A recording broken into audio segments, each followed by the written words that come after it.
창세기 32장의 말씀입니다. 제가 먼저 읽고 교독하도록 하겠습니다.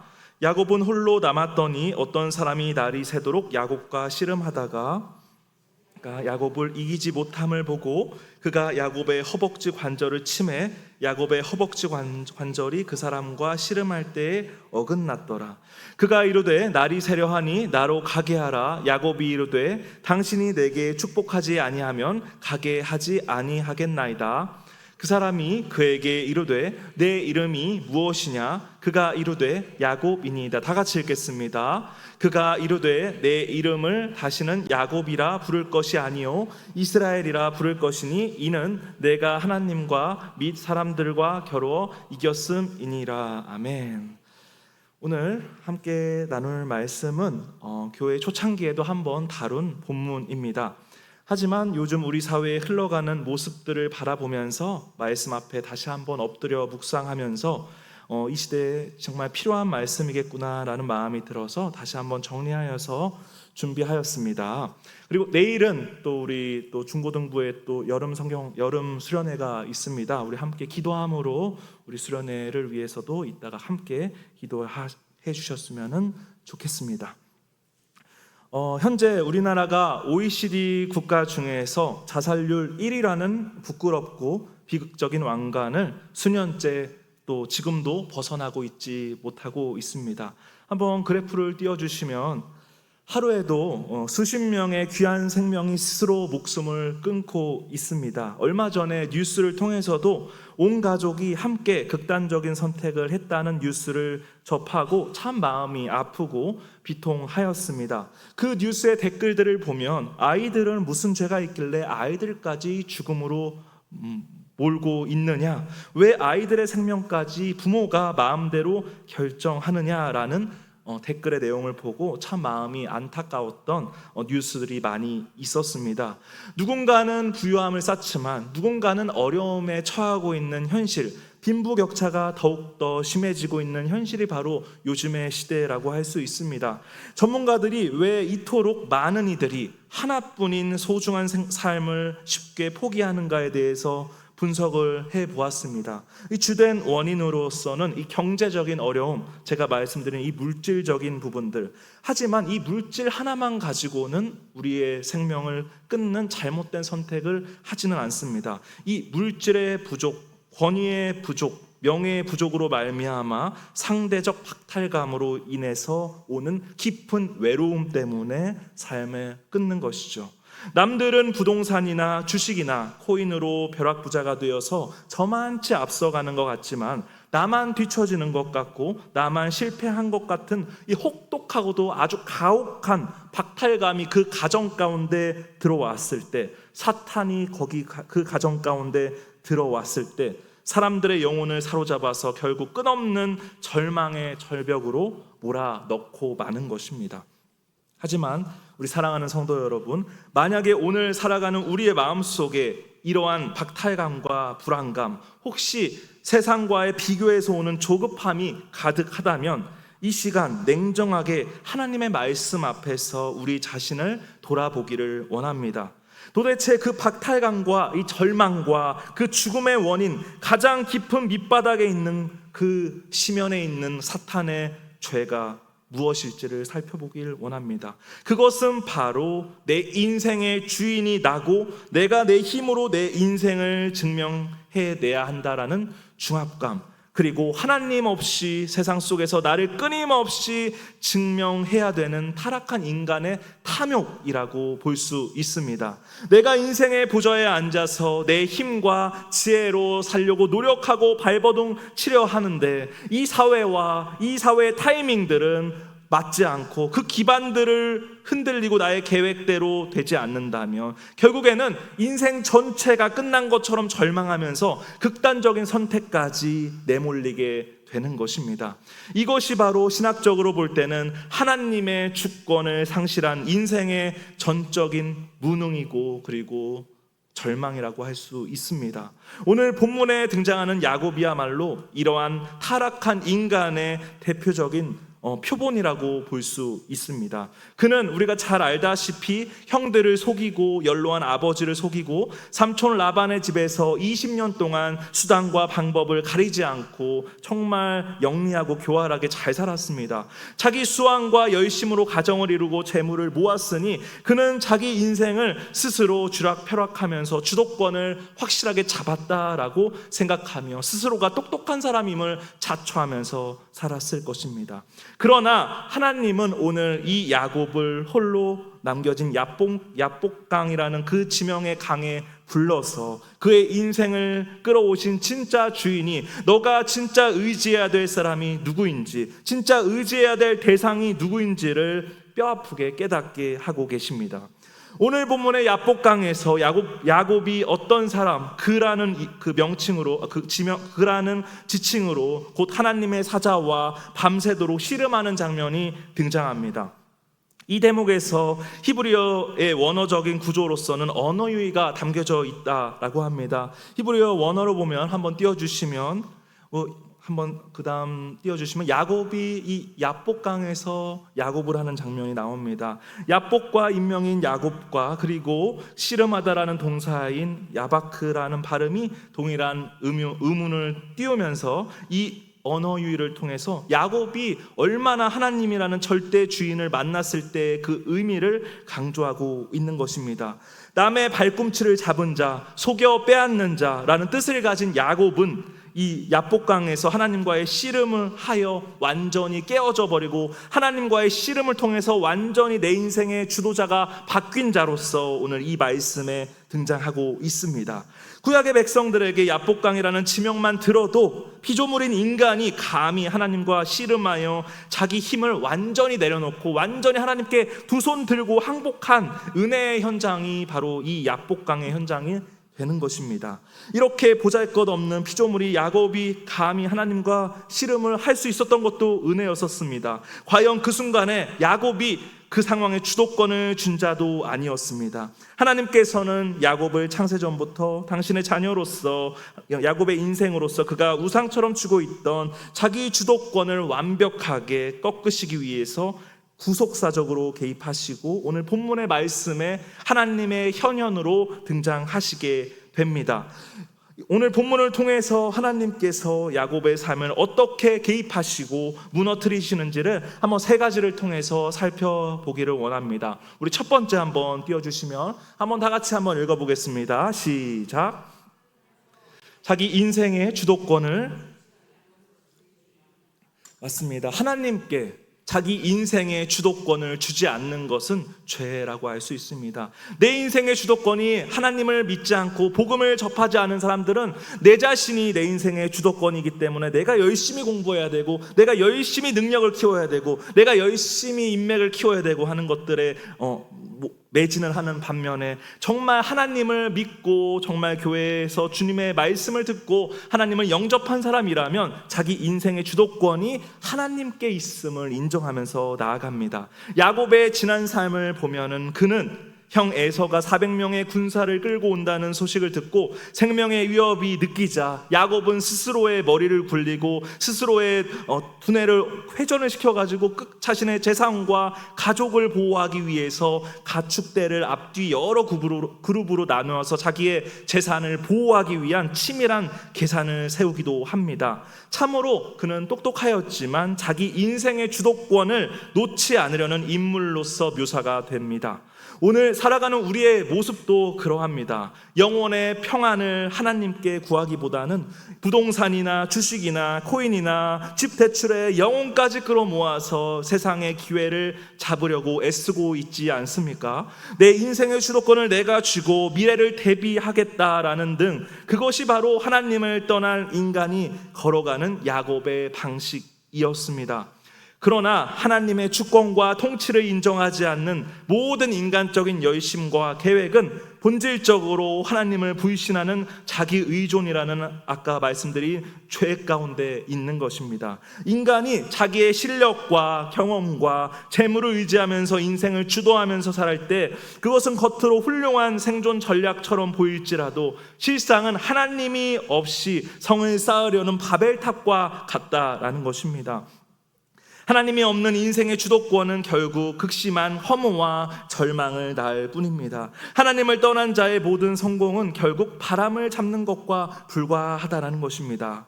우리 두 번째로 한번 다 같이 읽어보기 원합니다. 한번 다 같이 읽어보겠습니다. 시작. 야복강은 내 힘이 철저히 무너지고 낮아지는 은혜의 현장이었습니다. 여러분들 어떤 현장에서 내 힘이 철저하게 무너지고 낮아집니까? 혹시 교회에서 내 힘이 더 강해지거나 교회에서 나의 이름이 더 알려지길 원하십니까? 아닙니다. 하나님이 원하시는 것은 내 힘이 철저히 무너지고 하나님께 의존하는 그 현장을 원하시지, 내 이름이 더 알려지고 내 힘이 더 높아지는 그 자리를 원하시지 않습니다. 그렇다면 어떻게 이 야곱은 복을 얻기 위해서 수단과 방법을 가리지 않았습니다. 이 남을 속이던 이 간사한 야곱이 예수 그리스도의 거룩한 계보로 있는 이스라엘의 조상으로서의 쓰임을 받을 수 있었을까요? 야곱에게는 어떤 조건이나 자격이 있지 않았습니다. 그에게 집안이나 어떠한 복음의 권위가 어떤 권력의 위치에도 있지 않았습니다. 오로지 하나님께서 그를 선택하셨고 일방적으로 그에게 은혜를 부어주셨기 때문에 그가 쓰임을 받을 수 있었습니다. 오늘 본문의 25절과 28절의 말씀을 쭉 보시면은 그라는 지칭이 등장합니다. 자기가 야곱을 이기지 못하고 그가 야곱의 허벅지 관절을 침해 야곱의 허벅지 관절이 그 사람과 씨름할 때 어긋났고, 그가 이르시되 날이 새려하니 나로 가게 하라. 야곱이 이르되 당신이 내게 축복하지 아니하면 가게 하지 아니하겠나이다. 그 사람이 그에게 이르되 내 이름이 무엇이냐? 그가 이르되 야곱이니 그가 이르되 내 이름을 다시는 야곱이라 부를 것이 아니요 이스라엘이라 부를 것이니 이는 내가 하나님과 사람들과 겨루어 이겼음이니라 라고 말씀에 나와 있습니다. 본문에서 야곱 앞에 어떤 사람, 그라는 의문의 인물이 등장하고 있습니다. 아까 말씀드렸듯이 그는 하나님이시고 하나님의 현현이라고 신학적인 용어로 칭하고 있습니다. 출애굽기 23장 21절에 보면 너희는 그의 목소리를 청종하고 그를 노엽게 하지 말라. 그가 너희의 허물을 용서하지 아니할 것은 내 이름이 그에게 있음이라 라고 하면서 하나님께서는 이 대리자에게 하나님의 거룩한 이름과 인격과 권위가 있음을 부여하셨다라는 말씀이 적혀져 있습니다. 다시 말해서 오늘 본문에 나오는 야곱과 씨름하는 그는 하나님의 이름과 인격을 가지고 일하시는 하나님 자신과 동등한 분이시라는 것입니다. 그러므로 결론적으로 보자면 야곱이 야복강에서 그 사람과 밤새도록 씨름한 행위는 피조물이 감히 창조주 하나님과 얼굴을 대면하며 겨룬 실로 어찌 보면 경악할 만한 사건이라고 볼 수 있는 것입니다. 이 씨름의 과정을 통해서 하나님은 야곱의 허벅지 관절을 완전히 치셔서 어긋나게 만들어 놓으십니다. 의학적으로 보면 신체 구조상의 환도뼈는 인간의 몸을 받치고 있는 모든 인간의 힘을 집약하고 있는 핵심적인 힘의 근원이라고 지칭합니다. 하나님께서 이 야곱의 힘의 근원을 꺾으셨다는 것은 무슨 뜻일까요? 내 힘과 내 수완과 내 자아의 힘으로는 결코 하나님의 영원한 이 약속과 은혜를 담아낼 수 없다라고 말씀하고 계시는 것입니다. 인간의 모든 육체적인 정신적인 의지의 기반을 완전히 무력화시키는 말씀의 묘사인 것입니다. 환도뼈가 탈고되어 짓눌러진 채 주님을 놓지 못하는 야곱의 모습을 한번 생각해 보십시오. 야곱에게 하나님께서 물으십니다. 내 이름이 무엇이냐? 하나님이 야곱의 이름을 당연히 아시지만 물어보신 것이죠. 이것은 그의 지나온 삶의 정체성과 실체를 하나님 앞에서 직면하시게 하는 자백을 요구하시는 말씀이셨습니다. 이에 야곱은 대답하고 있습니다. 저는 야곱입니다. 이 고백은 단순히 이름을 대는 것이 아닙니다. 이렇게 야곱의 마음을 해석할 수 있을 것 같아요. 하나님, 그렇습니다. 저는 평생 남의 발목을 잡고 속이며 내 힘과 내 꾀로 살아온 비참한 죄인입니다. 저는 내 힘으로 내 삶을 지켜내려 했었습니다.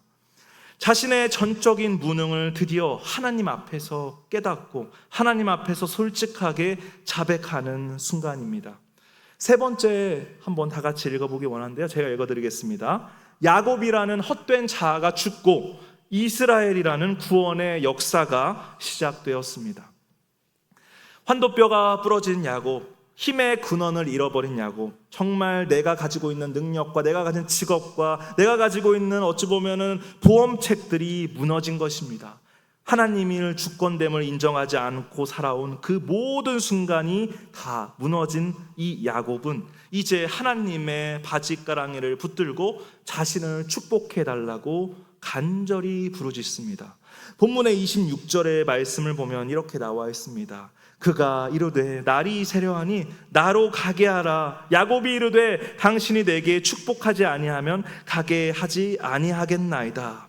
하나님의 사자는 날이 세려하니 놓아달라고 말씀하시지만 야곱은 생명의 위협 속에서도 힘의 근원을 상실한 상태에서도 끝까지 하나님을 붙잡습니다. 끝까지 하나님 밖에는 믿을 사람이 없습니다. 이 세상은 나를 버리고 이 세상의 사람들은 나를 배신했지만 하나님께서는 나를 축복해 주신다고 믿습니다 라고 하면서 절대로 보내줄 수 없다라고 집요하게 야곱이 매달리고 있는 것입니다. 표면적으로 보면 야곱이 끝까지 고집을 부리면서 하나님을 붙잡고 있는 것 같아 보이고 하나님께 요구하는 것 같아 보이지만 내가 하나님께 부르짖어서 응답을 얻어냈습니다 라고 인간의 열심을 자랑할 법도 하지만 이것은 정말 인간 중심적인 또 생각일지 모릅니다. 우리의 모든 사건의 시작점을 기억해야 됩니다. 우리가 숨 쉬는 시작점을 기억해야 되고 우리가 일할 수 있는 그 시작점을 기억해야 됩니다. 모든 것의 시작점은 야곱이 하나님을 먼저 찾아간 것이 아니라 깊은 절망 속에 공포 속에 있던 야곱에게 하나님께서는 먼저 찾아오셨고 하나님께서는 그에게 생명을 주셨고 그에게 일할 수 있는 힘을 주셨고 그에게 돈 벌 수 있는 여러 능력을 다 주신 분들도 어찌 보면 그 야곱이 아니라 하나님께서 기회를 주셨기 때문에 가능한 것이었습니다. 씨름을 먼저 걸어오신 분도 하나님이셨고 싸움을 끝내려고 하신 분도 하나님이셨고 마침내 부러진 야곱에게 이 언약의 축복, 언약의 복을 주신 분도 오로지 하나님이셨음을 우리가 오늘 말씀을 통해서 확인할 수 있었습니다.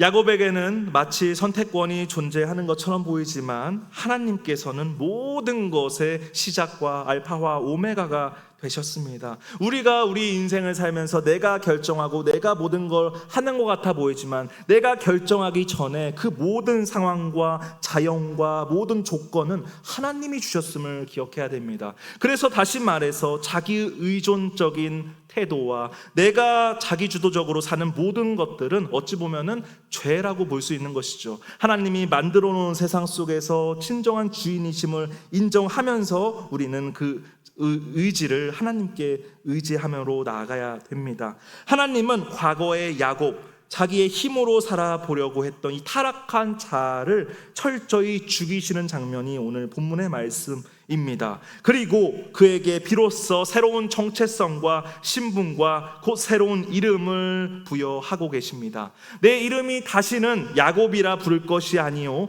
이스라엘이라 부를 것이니 이는 내가 하나님과 및 사람들과 겨루어 이겼음이니라 라고 28절에 말씀하고 계십니다. 우리 이스라엘의 뜻을 한번 띄워주시면 이스라엘의 참된 의미가 무엇입니까? 하나님과 겨루어 이겼다 이것보다는 정말 전제적으로 하나님이 이미 통치하고 계셨구나.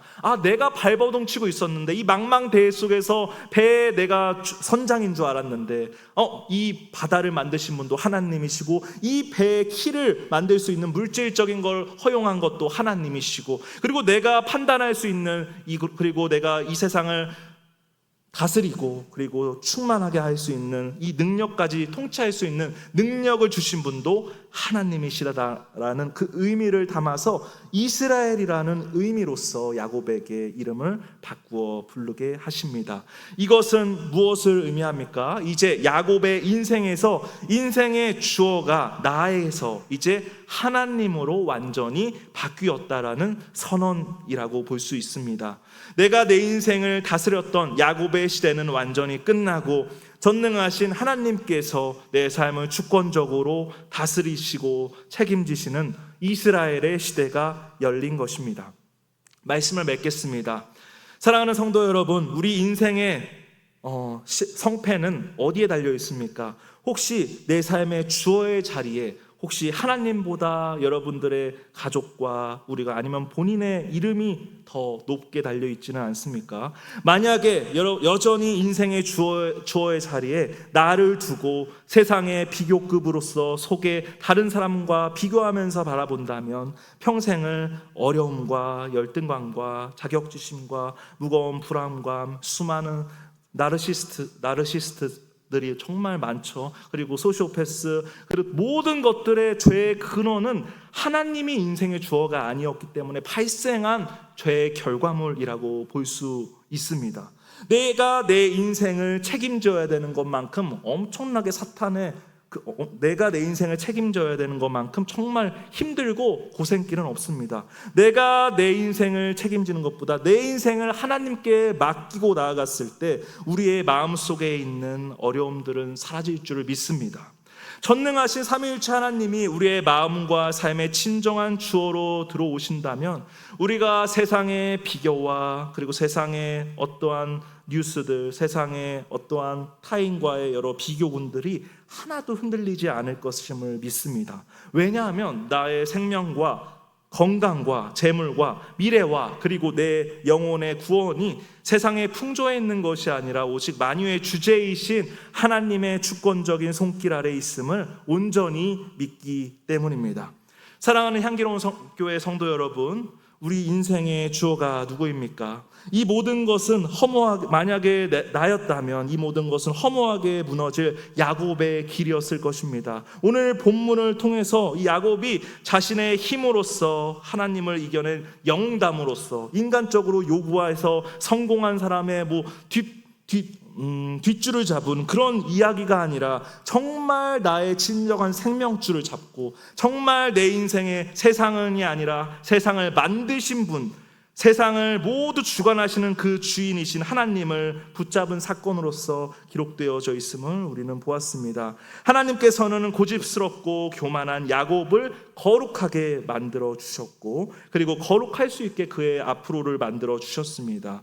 그리고 이것은 바로 야곱이 겪었던 그 은혜는 바로 신자가 누리는 진정한 은혜의 삶이라고도 볼 수 있습니다. 하나님은 지금도 우리에게 참된 복을 주시기 위해서 내 힘으로 서보려는데, 내 힘으로 어떻게 해서든지 해보려는데 우리의 단단한 그 우상과 교만한 자아를 고난과 환경을 통해서 그리고 말씀을 통해서 찬양을 통해서 깨트리고 있음을 믿습니다.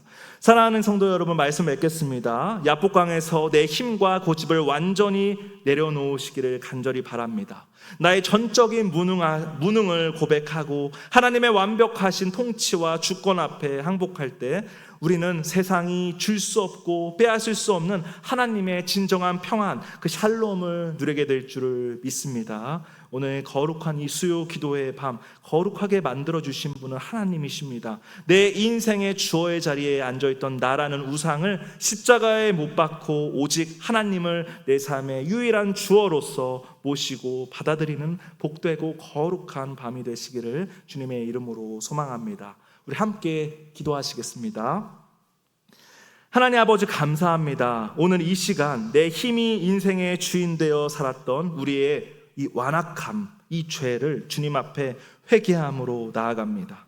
야곱처럼 우리에게도 이 야복강과 같은 장소를 허락하여 주시고 우리 향기로운 교회가 야복강의 현장이 될 수 있게 하여 주시고 자존심이 꺾이고 내 힘이 무너져서 오직 하나님만이 내 인생의 주어 되심을 고백하게 하여 주시옵소서.